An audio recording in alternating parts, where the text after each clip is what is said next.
આજનો વિડિયો નવો ટોપિક નહીં. આજનો વિડિયો ન્યૂ વિડિયો જૂનો ટોપિક. આજે ન્યૂ વિડિયો ન્યૂ ટોપિક નહીં. New video old topic. આની પહેલાના વિડિયોમાં આપણે જાણ્યું હતું કે ટોનર યુઝ કરવું સ્કિન માટે સારું છે. તો ટોનર તમે કઈ રીતે ચૂઝ કરી શકો છો. જ્યારે કોઈ પણ સ્કિન ડ્રાય હોય છે તો તેની ઉપર જશે ડ્રાય સ્કિનનું ટોનર, અથવા જે સ્કિન હશે ઓઇલી એની ઉપર જશે ઓઇલી સ્કિનનું ટોનર. ટોનર યુઝ કરવાથી સ્કિનમાં શું ફરક પડશે? તો ટોનર યુઝ કરવાથી તમારી સ્કિનના જે પોર્સ છે એ પ્રોપર હાઇડ્રેટ થવાની ટ્રાય કરશે, જેના લીધે ક્લાઇમેટનું જે ઓક્સિજન છે એ તમારી સ્કિનમાં પ્રોપરલી જાય.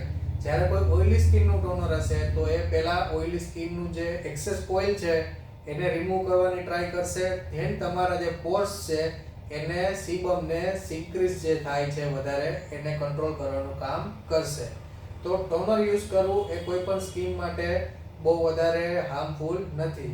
જ્યારે કોઈ સેન્સિટિવ સ્કિન આવે છે તો એ પહેલા સલૂનમાં કન્સલ્ટ કરી લે, એની સ્કિન ટાઈપ કઈ રીતની છે, સ્કિનમાં કઈ પ્રોડક્ટ સૂટ કરે છે એ પ્રમાણે એ સ્કિન ટોનર યુઝ કરી શકશે. આ તો આજનો એજ્યુકેશનલ વિડિયો. આ જ રીતના એજ્યુકેશનલ વિડિયોઝ માટે અમારા ઇન્સ્ટાગ્રામમાં ફોલો કરો અને યુટ્યુબમાં સબસ્ક્રાઇબ કરો.